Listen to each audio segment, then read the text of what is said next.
Hello, I am Eddie Click. I'm an implementation specialist with Realgreen, and today we will go over the customer import utility and best practices. Some things to remember. Some of the most common reasons for an error.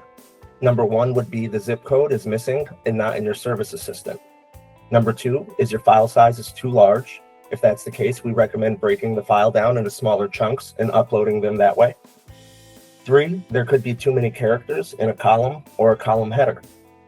Also, sometimes you might get an error message at the final stage of the upload, but the file is actually uploaded. We recommend that you check your customers afterwards to confirm. It's also helpful to note you can upload more than one file. This is useful in case you wanted to upload customers with different statuses. Maybe you have marketing customers and maybe you have active customers. You can create two separate lists. We also recommend using the cell phone column header if you only have one phone number on file. This is useful because this is the phone number that's connected to our text message system. And it's very important that I make note that the whole street address column will need to be manually matched. Here is a couple of our available column headers that you can use. These are all options that you can use at the top of your Excel document, and they all have information that you can upload. Some things to point out about certain column headers. Company name.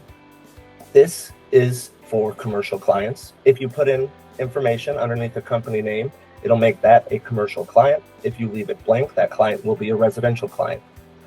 Other things to note, you have things like directions and things like customer memo and customer tech notes. Customer tech notes and directions have visibility to the customer on certain invoices. So it's important to remember that. Customer memo is not visible to the client.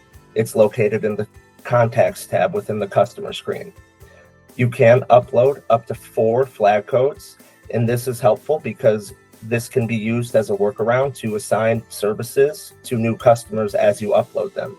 For example, you would make a flag code, perhaps called Program 1, and everybody uploaded would have Program 1, and you could use mass service assignment and filter down to that flag code and assign all of those services to all of your newly imported customers.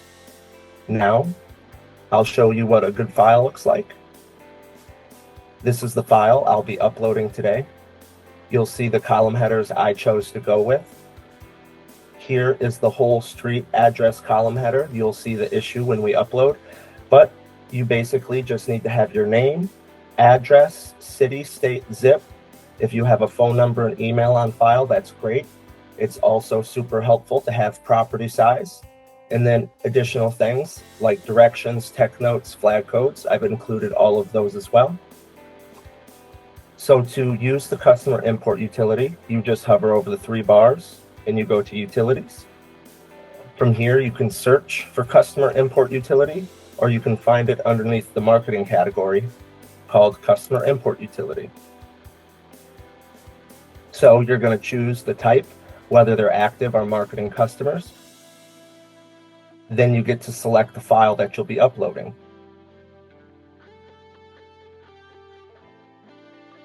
The first row does contain a header row.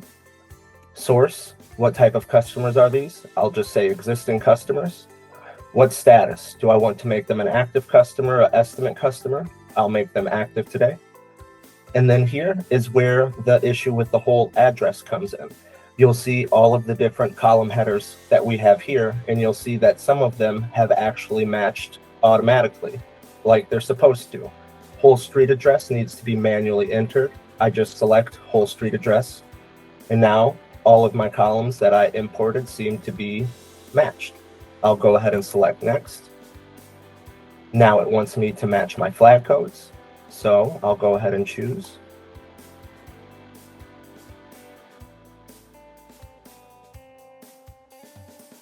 All right, it's giving me a preview. Everything's going good. I'll click import. Import successful. It appears we've had a duplicate, and it appears we have batch geocoding. I'll go ahead and worry about the batch geocoding. Here you can just re-geocode, and this should geocode any customers who are not currently. Oh, I did all of our customers. Perfect. So once you're done importing, you can always check. You can either check by searching for a specific customer, or you can just search for all of your customers.